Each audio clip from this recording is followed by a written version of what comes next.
আরে দেখুন বন্ধুরা, মাইকোতে করে কিভাবে ভেড়া চুরি করে নিয়ে গেল। প্রথমে এক বন্ধু ভেড়ার কাছে মাইকো ভিড়িয়ে দেয়, তারপরে আরেক বন্ধু নেমে ভেড়াটিকে ধরে মাইকোতে তুলে সেখান থেকে নিয়ে চলে যায় আর বলতে থাকে, বন্ধু আজকের ভেড়াটা অনেক বড় আছে, কমসে কম 12-13 কেজি মাংস হবে। তখন তার বন্ধু বলে, হ্যাঁ হ্যাঁ তা তো হবে, এটা বাজারে বিক্রি করলে আমরা 15-20 হাজার টাকা পেয়ে যাবো। যা তুই এখন ভেড়াটিকে পিছনে রেখে আয়, গাড়িতে অনেক গন্ধ আসতেছে। তারপরে তার বন্ধু ভেড়াটিকে গাড়ি থেকে নামিয়ে গাড়ির পিছনে ডিকিতে রেখে দেয়। এদিকে রাখাল, চলো ভাই ভেড়ারা, আজকে তোমরা অনেক খেয়েছো, এখন বাড়িতে যেতে হবে। এটা বলে রাখাল ভেড়াগুলোকে নিয়ে যেতে থাকে। এদিকে, আরে বন্ধু এই ভেড়াটা আমরা কোথায় গিয়ে বেচবো?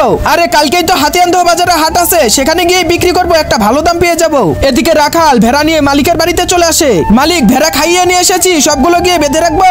1 মিনিট দাঁড়াও, আমি ভেড়াগুলো গুনে দেই, তারপরে তুমি বেঁধে রেখো। এ কথা বলে মালিক ভেড়া গুনতে যায়। 1 2 3 4 5। আরে তুমি কয়টা ভেড়া নিয়ে গিয়েছিলে? মালিক 6টা। আরে শয়তান, এখানে তো 5টা ভেড়া দেখতেছি। হ্যাঁ 5টা, আমি তো 6টা ভেড়া নিয়ে গেছি। আরে শয়তান, তুই একটা ভেড়া গুম করেছিস, বল কোথায় রেখেছিস? আরে মালিক, আমি আপনার কাজ করে খাই, তাই বলে যে আপনার জিনিস চুরি করবো আমি এমনটা না। আরে তুই চুরি করিসনি, তাহলে এই ভেড়া কোথায় গেল? মালিক, আমি ওই চাঁদের বাজার মোড়ে ভেড়া চড়াতে গেছিলাম। আমি আগেও শুনেছি ওই চাঁদের বাজার মোড়ে যারা যারা ভেড়া চড়াতে গেছে তাদের একটা না একটা ভেড়া গুম হয়ে গেছে।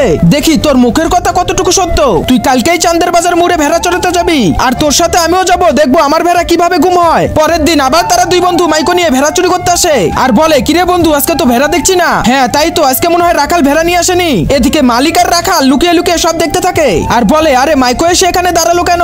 ওই দেখো বন্ধু ভেড়া আছে, যাও তাড়াতাড়ি করে একটা ধরে নিয়ে আসো। তখন তার বন্ধু বলে, না না বাবা, আমি কালকে গিয়ে নিয়ে এসেছি, আজকে তুই গিয়ে নিয়ে আয়। আরে আমি যাবো কেন? আমার কাজ তো গাড়ি চালানো, তোর তো চুরি করা কাজ, তুই চুরি করে নিয়ে আয়। না বাবা, আমি আজকে যেতে পারবো না, আমার কেমন একটা ভয় ভয় লাগতেছে। আরে কিসের ভয়? যা বন্ধু, তুই আজকে চুরি করে নিয়ে আয়, তোকে 2000 টাকা বেশি দিব। সত্যি দিবি? হ্যাঁ সত্যি দিব, এবার তো যা। তারপরে তার বন্ধু মাইকোর থেকে নেমে ভেড়া চুরি করতে যায়। এদিকে রাখাল বলে, মালিক এই লোকটা মাইকোর থেকে নেমে আমাদের ভেড়ার দিকে যাচ্ছে কেন?